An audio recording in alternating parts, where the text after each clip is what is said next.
नमस्कार। आज मैं मकर संक्रांति भाग 2 की चर्चा करने वाला हूँ। कल तक आप सुन चुके थे कि किस प्रकार से आकाश में तारों का समूह है और जिसे राशि कहते हैं और उनकी आकृति कैसी है। जैसे मेष की है तो भेड़ जैसा लगता है, और उसी प्रकार से वृषभ राशि कहते हैं जो बैल जैसा लगता है। तो नभ में आकाश पर सूर्य साल भर में, वर्ष भर में एक चक्कर लगाता है, तो इन राशियों से गुजर कर जाता है।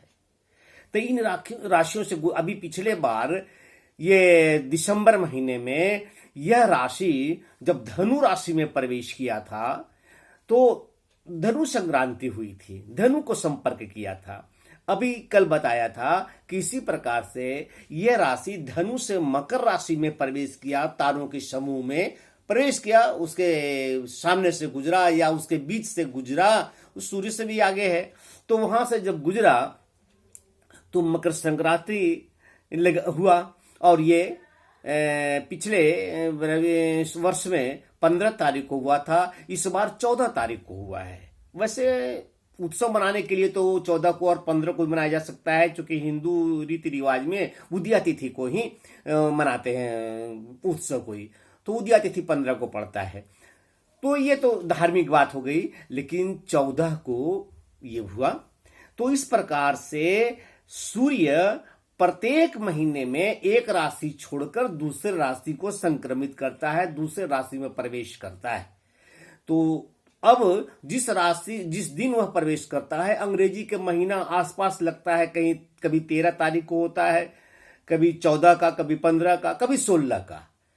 16 को भी पिछले दिसंबर में धनु संक्रांति लगा था।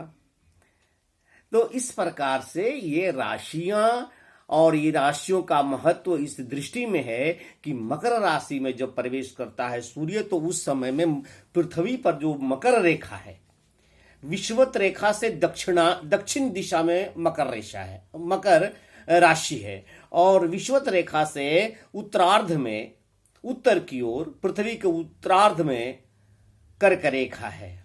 और ये कर्क रेखा और मकर रेखा, इन दोनों के बीच के स्थान को उष्णकटिबंधीय स्थान कहा जाता है। तो जब ये मकर रेखा की ओर सूर्य जब आता है, मकर रेखा की ओर, तो पृथ्वी पर से देखने से सूर्य उत्तर की ओर मुड़ा हुआ दिखता है पूर्व की अपेक्षा। और इस स्थिति में अपनी मान्यता है कि अत्यधिक प्रकाश पृथ्वी पर पड़ता है, अत्यधिक ताप पृथ्वी पर पड़ता है, सूर्य शक्ति का, शौर्य का प्रतीक है, इसलिए सभी इसमें आनंद का अनुभव करते हैं। और पूर्व के जमाने में ऐसा था कि जब सूर्य नहीं था तो एकमात्र प्रकाश की वही व्यवस्था थी, लोग छिप करके रहते थे, रात को किसी प्रकार से गुजारते थे, और सूर्य के अभाव में ठंडक भी बहुत लगती थी। तो जैसे ही सूर्य का उदय होता था तो लोग समझते थे कि यह कुछ ऐसी शक्ति है, कुछ ऐसा चीज है जिसके आने से सबका डर भय समाप्त हो जाता था। रातों का अंधेरा समाप्त होता था, दिन के प्रकाश में सभी कुछ देखते थे एक चीज को। इसलिए उस समय से ही सूर्य का नमन, निवेदन, प्रणाम करते चले आए हैं, और इनको प्रत्यक्षतः, प्रकटतः, चूंकि सभी रोगाणुओं को, विषाणुओं को इनके धूप की, इनके किरणें, सूर्य की रश्मियां दूर कर देती हैं, इसलिए बराबर से पूज्य रही हैं।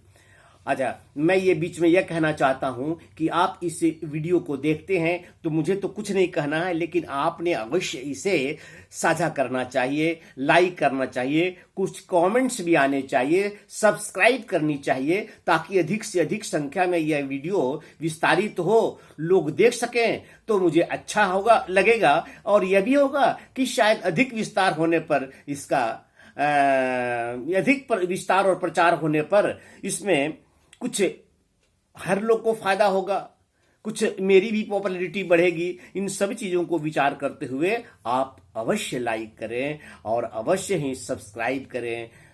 क्या बेल आइकन होता है उनको दबाइए, जो बन सके आपको मेरे लिए वो कीजिए। तो इस प्रकार से प्रत्येक महीने में संक्रांतियां होती है। जून अप्रैल में होता है, अभी ये मकर है, तो मकर में 1 महीना रहेगा और 1 महीने के बाद, मकर के बाद ये कुंभ राशि में प्रवेश करेगा, तो उसमें कहेंगे कुंभ संक्रांति लगा। उसके बाद 1 महीना वहां रह करके फिर मीन में प्रवेश करेगा, तो उसको मीन राशि, मीन संक्रांति कहेंगे।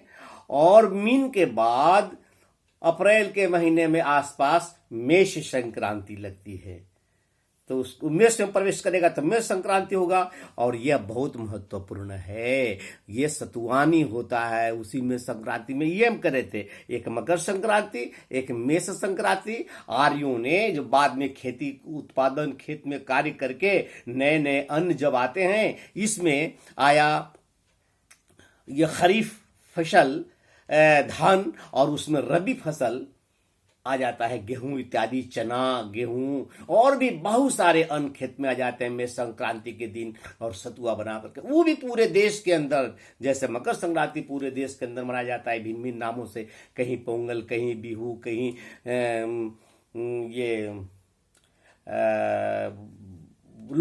लोहड़ी, कहीं उत्तरायण, कहीं खिचड़ी, कहीं मकर संक्रांति और कहीं कहीं सोहराय भी। तभी तो ये इस प्रकार से हम आगे चर्चा करेंगे मेष संक्रांति की। मैं अच्छा कुछ समय और लेता हूं। मेष संक्रांति वो भी है, अन्न जब आ जाता है खलिहान में, तो पहले ही मैं कहा हूं कि यह गांव का देश है, किसानों का देश है, खेत प्रधान देश है, कृषि प्रधान देश है। वो अन्न आए, अन्न से खेत से खलिहान, खलिहान से घर, तो उसमें नए नए अन्न का नवान्न करते हैं, नवान करते हैं। और वो नवान्न के आगमन के अवसर पर यह उत्सव मनाया जाता है मेष संक्रांति। इस प्रकार से यह परिवर्तन उस वक्त भी होता है, आज भी हुआ है। कल जरा सा इसका दूसरा पक्ष का हम और आखिरी होगा, तब तक के लिए आप हमें अनुमति दीजिए। और आशा है कि कल के वीडियो के लिए आप अवश्य प्रतीक्षा करेंगे और इसे देखना चाहेंगे, पसंद करेंगे। बहुत बहुत धन्यवाद। नमस्कार।